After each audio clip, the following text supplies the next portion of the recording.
ದೇವರ ಪರಿಶುದ್ಧವಾದ ನಾಮಕ್ಕೆ ಸ್ತೋತ್ರವಾಗಲಿ.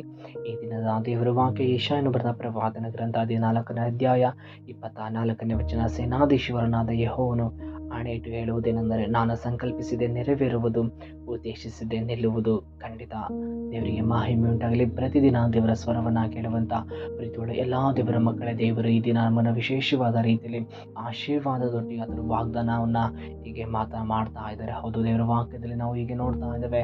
ಒಬ್ಬ ಚಿಕ್ಕ ಬಾಲಕನಾದ ಯೆರೆಮೀಯನಿಗೆ ದೇವರು ಒಂದು ವಾಗ್ದಾನವನ್ನು ಮಾಡ್ತಾ ಇದ್ದಾರೆ.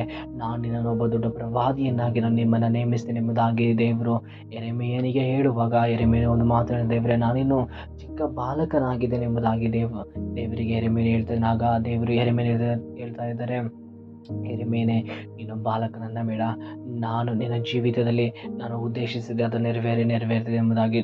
ನಾನು ಕಳಿಸುವ ಜಾಗಕ್ಕೆ ನೀನು ಹೋಗ್ತೀಯಾ, ನಾನು ಮಾತಾಡಿದ್ದನ್ನು ನೀನು ಮಾತಾಡ್ತೀಯ ಎಂಬುದಾಗಿ ದೇವರು ಯೆರೆಮೀಯನಿಗೆ ಹೇಳ್ತಾ ಇದ್ದಾರೆ. ಪ್ರೀತಿಯುಳ್ಳ ದೇವರ ಮಕ್ಕಳೇ, ನಮ್ಮ ಜೀವಿತದಲ್ಲಿ ಅನೇಕ ಜನರು ಯೋಚನೆ ಮಾಡ್ತಾರಪ್ಪ, ನಮ್ಮ ಜೀವನದಲ್ಲಿ ಏನೋ ನೆರವೇರ್ತಾ ಇಲ್ವಲ್ಲ, ಏನು ಮುಂದೆ ಹೋಗ್ತಾ ಇಲ್ವಲ್ಲ, ನಾವು ಆಶೀರ್ವಾದಗಳನ್ನು ಕಾಣಲಿಕ್ಕೆ ಆಗ್ತಾ ಇಲ್ವಲ್ಲ, ನಮ್ಮ ಜೀವನ ಇಷ್ಟೇನೋ, ನಮ್ಮ ಲೈಫ್ ಇಷ್ಟನೋ ಎಂಬುದಾಗಿ, ನಮ್ಮ ಮುಂದಿನ ಲೈಫ್ ನಾವು ಕಾಣಲಿಕ್ಕೆ ಆಗೋದಿಲ್ವ ಎಂಬುದಾಗಿ, ಕ್ರಿಸ್ತನನ್ನು ಮೆಚ್ಚಲಿಕ್ಕೆ ಆಗೋದಿಲ್ವ ಎಂಬುದಾಗಿ ಅನೇಕ ಜನರು ಅನೇಕ ಒಂದು ಬಲಹೀನತೆಯಲ್ಲಿ ದುಃಖದಲ್ಲಿರುವಂಥ ಪ್ರೀತಿಯುಳ್ಳ ದೇವರ ಮಕ್ಕಳೇ, ನಮ್ಮ ಜೀವನದಲ್ಲಿ ದೇವರ ಸಂಕಲ್ಪ ನೆರವೇರ್ತಲಿ ಎಂಬುದಾಗಿ ಯೋಚನೆ ಮಾಡುವಂಥ ಪ್ರೀತಿಯುಳ್ಳ ದೇವರ ಮಕ್ಕಳೇ, ದೇವರು ಇಷ್ಟು ದಿನ ವಿಶೇಷವಾದ ರೀತಿಯಲ್ಲಿ ವಾಗ್ದಾನವನ್ನು ಮಾಡ್ತಾ ಇದ್ದಾನೆ.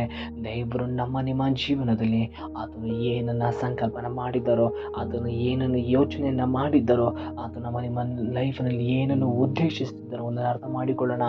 ಅದು ನೆರವೇರ್ತದೆ. ಹೌದು, ಅದು ಎಷ್ಟು ವರ್ಷಗಳಾದರೂ ಪರವಾಗಿಲ್ಲ, ಎಷ್ಟು ದಿನಗಳಾದರೂ ಪರವಾಗಿಲ್ಲ, ಎಷ್ಟು ತಿಂಗಳುಗಳಾದರೂ ಯೋಚನೆಯನ್ನು ಮಾಡಿಬಿಟ್ರೆ ದೇವರಿಗೆ ಮಹಿಮೆ ಉಂಟಾಗಲಿ, ಅದು ಖಂಡಿತವಾಗಿ ನೆರವೇರ್ತದೆ.